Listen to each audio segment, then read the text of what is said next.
dynamic range, more color, more flexibility than, like, say, an 8-bit JPEG file that's already compressed, that's already been processed by the camera and by the imaging circuitry. But we're going to talk about this again a little bit more later. I'll show you a little bit about what RAW files can do. EXIF is your friend. As a digital photographer, EXIF it tells you everything about the exposure, everything about the image that you could ever possibly want to know. And actually, let me show you a little bit about what I mean. If you guys haven't, hi Clippy. If you guys don't have a lot of experience with EXIF data, it is pretty amazing. This is output from. This is output, and you guys can't read this at all. I'm sorry. Well, I guess it's illustrated nonetheless. This is output from a command line program known as JHead, which, if you guys aren't uncomfortable with the command line, I highly recommend. It's just a simple little command line program that if you run any file with EXIF data in it, it'll tell you everything you need to know. And there's all kinds of good stuff in here, like exposure time, like metering, flash, what kind of color or what kind of color space the image was shot in. You get basically anything you want to know about the image, including like what aperture is shot at, what time it was shot at. In theory, there's actually provisions in EXIF data for GPS coordinates, which is fun, but you know, I don't have a camera that has a GPS in it. I wish I did, but I don't. I'm still waiting for that technology to come about. But it's good stuff. So actually, let me show you too what JHead is capable of.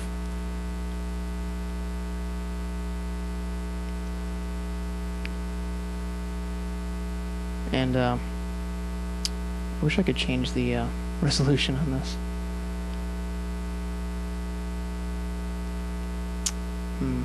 All right. And I mean, you guys saw the output of this, but oops, what am I doing? Ignore that.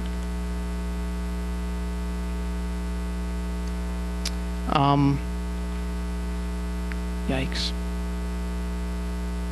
So as you can see, you get all kinds of nice information. The reason that you're going to want this information, particularly for editing purposes, is a lot of programs can use this information to archive images, to tell you a lot about the exposure. You know, it tells you a lot about the exposure that the image was taken in. You know, you can't read this from back there, and I apologize, but nonetheless, it gives you a good idea of the wealth of information that you can get from EXIF data. We're going to talk about why that's important too later, and in different places that it's going to come up. So let's see, where were we? Not necessarily part of the JPEG. It's something that the camera includes. Not every JPEG will have EXIF data, but pretty much every image produced by a digital camera will.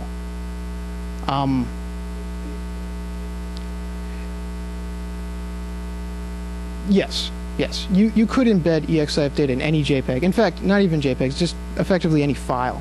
I mean, there's specific headers that is allowed within the JPEG specification for EXIF data.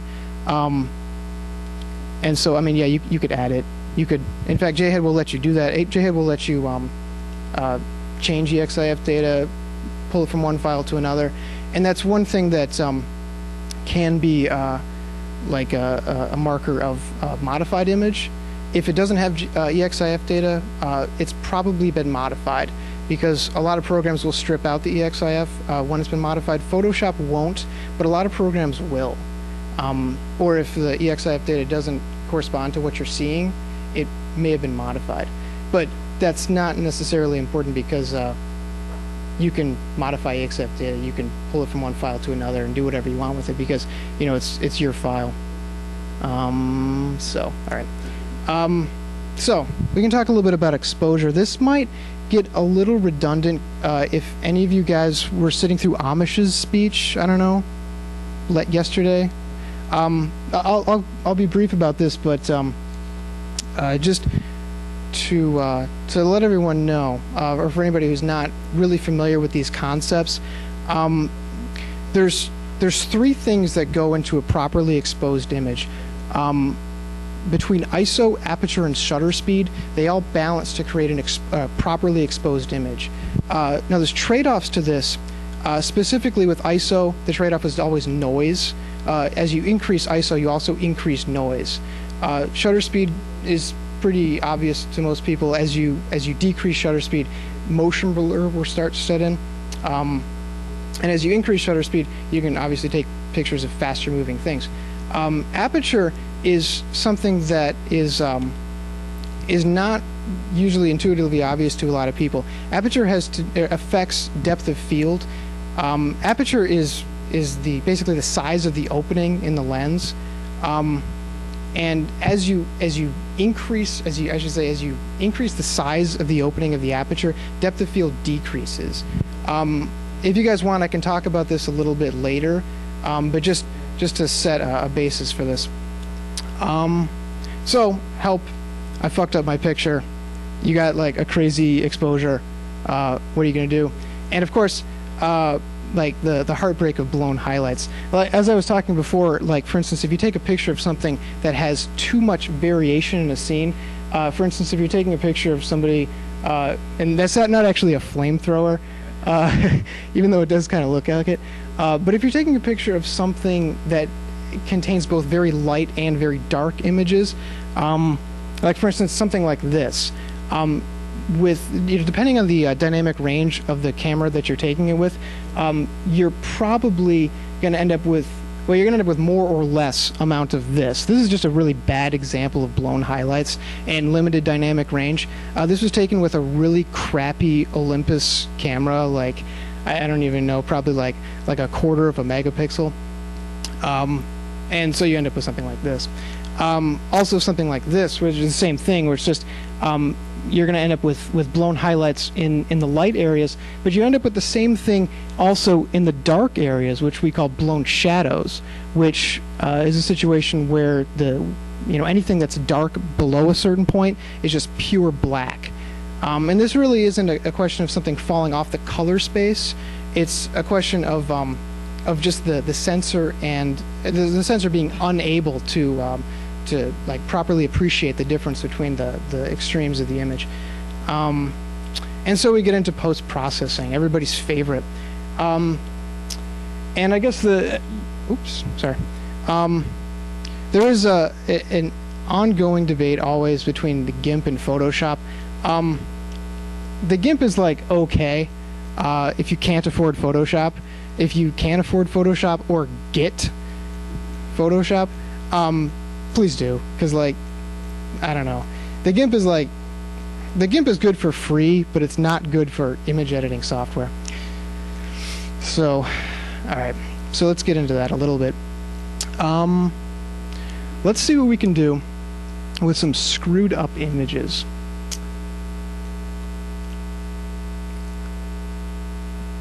If anybody has any questions, like by all means interrupt, because I'm just making this up as I go anyway. No CS, no. Not that I have anything against it, it just doesn't happen to be on this. But you can do the same thing in most of these images. You guys didn't see that.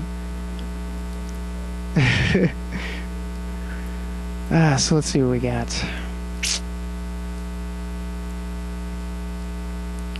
Something fun.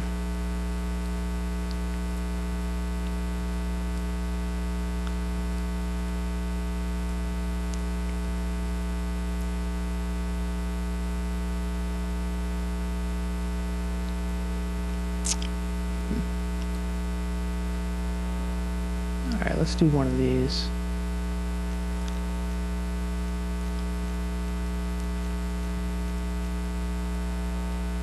Sorry, I should be a lot more prepared. Alright, this is a good one. So, let's say you took what would otherwise be a really cool picture, like this, but you really goofed it up. The exposure obviously is, not. but you say hypothetically, you really like this picture and you wanted to save it. Maybe it was the only one that you got that was in focus. Maybe it was the only one that you got that that everything was crisp, that didn't have motion blur or something like that. And so simple contrast balancing is something that Photoshop can handle pretty well. And now I'm sure most people have a lot of experience with this because it's pretty easily done. But nonetheless, this is something that you could do in film and that processing labs could do fairly well, but usually not with the amount of flexibility and fine-tuning that you can do on a machine, on a computer. And of course, you can do this naked in your room whenever you want at 3 in the morning. So it's good fun. So just simple exposure correction is pretty easy to do. But what you're going to invariably end up with in a situation like this is increased noise. Now, noise is kind of it's kind of a demon of the digital realm. Noise did exist in the film days, except it was called grain. And the same thing, of course, exists with digital, except we just call it noise or digital grain. And as you can see, as contrast increases in an image like this, noise also increases precipitously, to the point where if you really wanted to increase the exposure of something like this after the fact, you would end up with what might end up being a completely unusable image, given the amount of noise that occurs. If this image had been exposed properly, there wouldn't be this much noise. But that's kind of one of the something that you can always watch for when you're post-processing. There's always a line between how far you could push an image and how far you can push an image and still have it look halfway decent. So let's talk about white balance a little bit. I know I've got some images here somewhere.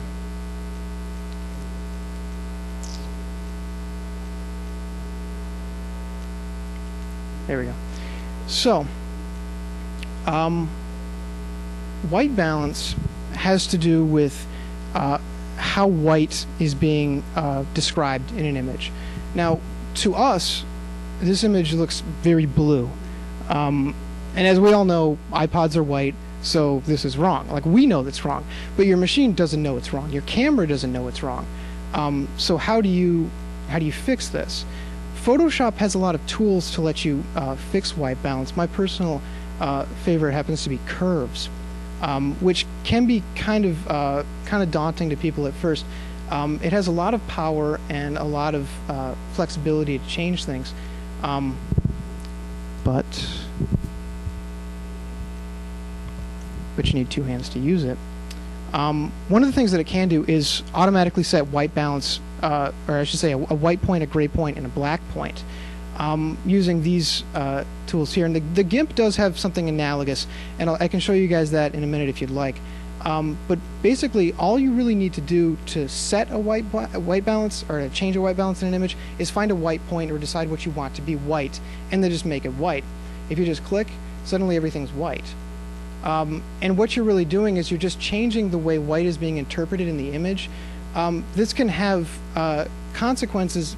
If you hit something that's not white, or that's not white, it's not going to look right to you, but your computer doesn't care, because neither Photoshop nor your printer nor your monitor nor anything else knows what the image is really supposed to look like. Only you do.